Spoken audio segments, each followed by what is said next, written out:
Social मिडियानि गेजेरजों बेखौनो फोरमायहरनो सानदों जों उदालगुरि वुमेन बिपिएफ जिल्लानि जानानै दिनै मम अर जलायनानै जोङो रिलि खालामदों साइलेन्ट रिलि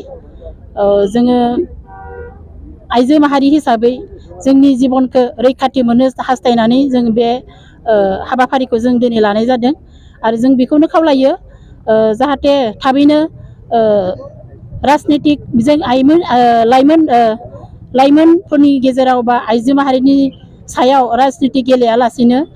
थाबैनो बेखौ फोजोबनो नांगौ आरो बेनि थाखाय गोख्रै एक्सन लानांगौ आं बेखौनो केन्द्र सरकारखौ आं अनुरोध खालामदों। आरो बेजों लोगोसे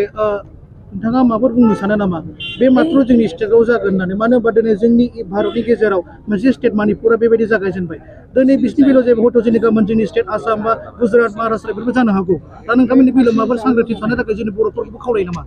थारैनो निस्सय बेखौ जों जाया होननानै बुंनो हाया मानो होनोब्ला आइजो माहारि होनोब्ला मा होनो जेरावखि जाया बेबायदि जोंनि बे ओनसोलफोराव जेन दाजाथों जों बिनि थाखायनो जों बयबो एलार्ट जानांगौ आरो जोंनि समाजारि सांग्रांथि जानांगौ आरो जोंनि माहारि गासैबो सांग्रांथि जानांगौ आरो आइजो माहारि हिसाबै गावखौनो जोङो एलार्ट जानानै बा सांग्रांथि जानानै थानांगौ आं बेखौनो उदालगुरि बिपिएफनि प्रेसिडेन्ट जानानै अनुरोध खालामदों बा खावलायदों। मणिपुरनि सुबुं माहारिनिसिम मा मेसेज हरनो सानो? मणिपुरनि जि सुबुं माहारि बिथांमोना दिनै गोबां दुखुनि गेजेराव दङ बिथांमोननि गेजेराव जि जाति मोननैनि गेजेरावहाय एना एनि जानानै दङ बिथांमोना गावजों गाव थाबैनो गोरोबलायनांगौ इउनिटियाव फैनांगौ जों बेखौनो मिजिंथिदों दिनैनि बे हराव जि अर सावनानै जोङो दुखु फोरमायहरदों बेयो जेन बिथांमोननि गेजेराव जोंनि मेसेजाबो जेन सहैथों बेखौनो जों आसा खालामनानै बे हाबाफारिखौ लानाय जादों। नोंथाङा लासैथि खालामो बेजों लोगोसे दा बिजेपि सरकारखौ गोबां खावलायदों मणिपुरनि स्टेटनि बिसोरो रायजोफ्रा कि सरकारा फैनानै बे जोंनि अर जोंबाय थानायखौ बासायफैदों होनना बुंदों नाथाय बेयाव दिनैसिम जों बुङो बिजेपि सरकारा थांनानै बेखौहाय रेसपन्स खुनु होआखै दा बेनि बेलायावहाय मा जागोन बेबायदिबा रुलिं सरकारानो जुदि होबथानो हायाब्ला? थारैनो निस्सय बेयाव माबा मोनसे निस्सय पलिटिक्सनि आखाइ दङ नङाब्ला बियो दिनैसिम एसेबां गाबनाय मेगन मोदै गदों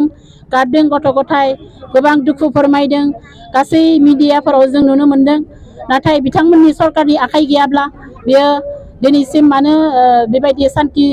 जानायनि लामायाव मानो फैयामोन थारैनो निस्सय बेयाव पलिटिक्सनि आखाइ दङ मानो होनोब्ला बिथांमोना दिनैसिम मात मातियाखै जितु निर्यातन सोलिदों बिनि गेजेरावबो जों मात मातिनायखौ जों नुनो मोनाखै बेखौ जोङो थारैनो पलिटिक्सनि आखाइ दङ होननानै जोङो बुंनो हायो।